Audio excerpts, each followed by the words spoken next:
ہمارے کچھ جاننے والے رشتے دار آ گئے تھے تو ان کا بچہ بڑا شرارتی تھا, تو میرے کمپیوٹر پہ بیٹھ گیا وہ یہ ویڈیو گیم کھیلنا. کہیں سے پہلے زمانے میں سی ڈی ویڈی کا دور تھا نا, سی ڈی ویڈی لایا ہوا تھا, اب میں منع بھی نہیں کر سکتا تھا.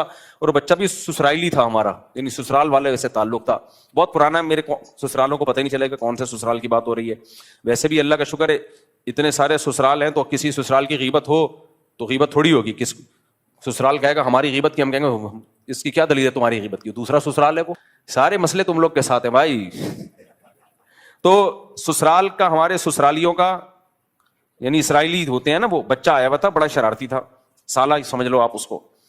اب کیا کر رہا ہے وہ, شور بچا رہا ہے, مجھے کمپیوٹر بیٹھنا ہے, وہ گیم ویم لے کر آیا ہوا تھا. اب جب میرے کمپیوٹر پہ بیٹھا ہے نا وہ, تو گیم میں بٹن دبانے ہوتے ہیں نا, تو تھوڑ تھوڑ کر کے کی بورڈ پہ مار رہا ہے.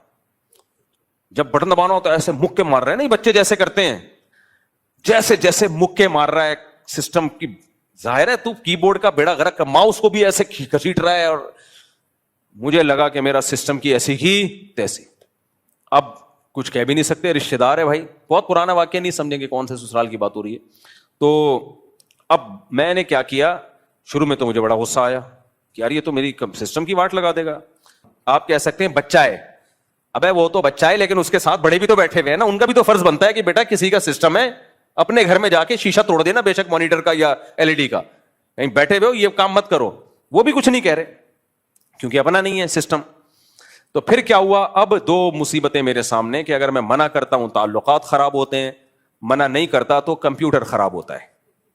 تو پھر ایسی سچویشن میں نے ثواب کی نیت کر لی کہ بھائی رشتہ داری جوڑنا کمپیوٹر جوڑنے سے زیادہ ثواب ہے, اور رشتہ داری کا توڑنا کمپیوٹر توڑنے سے زیادہ بڑا گناہ ہے.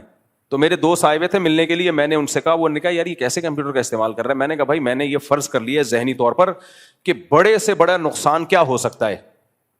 یہ بھی ایک ٹینشن سے بچنے کا طریقہ ہے. جب آپ کو کوئی خوف ہو نا کسی چیز کا کہ یہ نہ ہو جائے, یہ نہ ہو جائے, تو آپ بڑے سے بڑا خوف سوچ لیا کرو کہ اینڈ یہ ہوگا, اور اس کے لیے ذہنی طور پہ تیار ہو جاؤ آپ. کمپیوٹر میں اس نے یہ ڈش ڈش چلا رہا ہے نا ویڈیو گیم میں, جیسے وہ فائر مارنا ہے تو ایسا مار رہا ہے جیسے یہیں سے فائر مار رہا ہے. تو میں نے کیا کیا, میں نے ذہنی طور پر تیار ہو گیا کہ یوں سمجھ لو کہ کمپیوٹر کی اس نے مکہ مار کے اسکرین توڑ دی ہے. زیادہ سے زیادہ یہی ہوگا نا.